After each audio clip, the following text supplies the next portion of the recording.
Hi everyone, it's time for chapter 2 of The Person Controller by David Baddiel.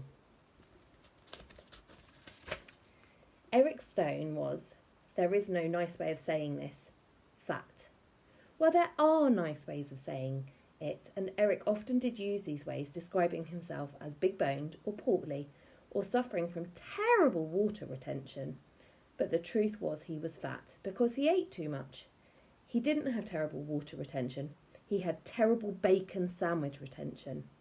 To be fair to Eric, he did normally, after a bit of prompting from his wife Janine and his children, Fred and Ellie, go on lots of diets.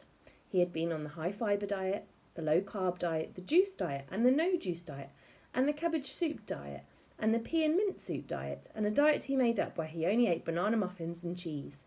He'd been on the 5-2 diet, the 6-1 diet, the 4-3 diet, the 2-5 diet, and even the 17-28 diet, which means not eating anything for a minute between 17:27 and 17:29 every day. He'd been to Weight Watchers and Chocoholics Anonymous and 16 Stoners Self-Help and big-boned portly bacon sandwich retenters sit around in a circle and say how it isn't really their fault, although this last one was actually what Janine called all Eric's diet groups.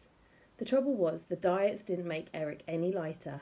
If anything, they made him heavier because every time he finished one, and he did always finish them, normally after only 4 or 5 days, he would eat about 5 times his own weight in bacon sandwiches. And there we go. That's a picture of their dad, Eric, sitting in his pants eating bacon sandwiches. Eric was just tucking into a bacon sandwich, the first one he'd had after giving up the jacket potato skin diet, which he'd followed for 2 whole days. It allowed you to eat jacket potato skins and then you could put low-fat spread on them, which Eric decided included mayonnaise, when the thing that happened to Ellie's controller, which was so upsetting, happened. The bacon sandwich, in a way, was what caused the whole thing, because whenever Eric Stone had his first bacon sandwich after a diet, he would become so entranced by the fatty saltiness of the pork rashers and how deliciously it sat against the brown sauce smeared white bread that he would forget everything else and close his eyes. He would lose himself in that bacon sandwich. Unfortunately, the point at which he was losing himself in this particular bacon sandwich was also the point at which he was sitting down on the sofa in front of the TV, plate in one hand, sandwich in the other, in his pants. His great big grey bought in 1987 Y-front pants. He had been planning to open his eyes shortly and watch the TV, but not for a little while. Not until he'd really savoured the saltiness. Not until... Ow! Said Eric, opening his eyes very wide. What is it? Said Janine, not bothering to turn away from Cash in the Attic. Janine Stone never missed an episode and was convinced that one day she herself would find something in the attic worth millions of pounds, which was odd, as the Stone family lived in a ground floor flat. I've sat on something, Jay, said Eric.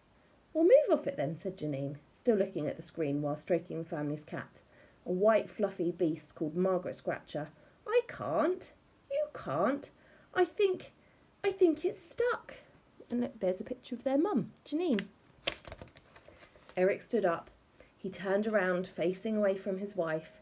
Interestingly, despite the obvious pain he was in, at no point did he stop eating his bacon sandwich. Can you see it? He said. What do you mean, can I see it? He glanced over his shoulder. Stop watching Cash in the Attic, just for a second. With a big tut, Janine Stone forced her eyes away from the television and looked across Margaret Scratcher's fur at her husband's back. Then she lowered her gaze a fraction. What's that? She said. What's what? That black thing poking out of your pants. That's what I want to know, said Eric. Never mind it poking out, it's poking me. There was another tut from behind him. Eric had once admitted quietly to his friends at the works canteen, over a bacon sandwich, that if his wife was a noise, she would be a tut. For pity's sake, Eric, bend over. Eric did as he was told. There was a short pause as Janine and Margaret Scratcher peered. Eric felt he could hear them peering. Then she said, How on earth did you get that stuck up there? How on earth did I get what stuck up there? My video game controller, said another voice. Ellie's voice. In fact, sounding very upset. reasonably, since she had just come into the living room to see her mother reaching out a slightly disgusted hand to retrieve her most prized possession from between the cheeks of her father's 1987 Y-fronted panted bottom. Oh no, her controller is stuck in her daddy's bottom. And then we'll go on to chapter 3 next time.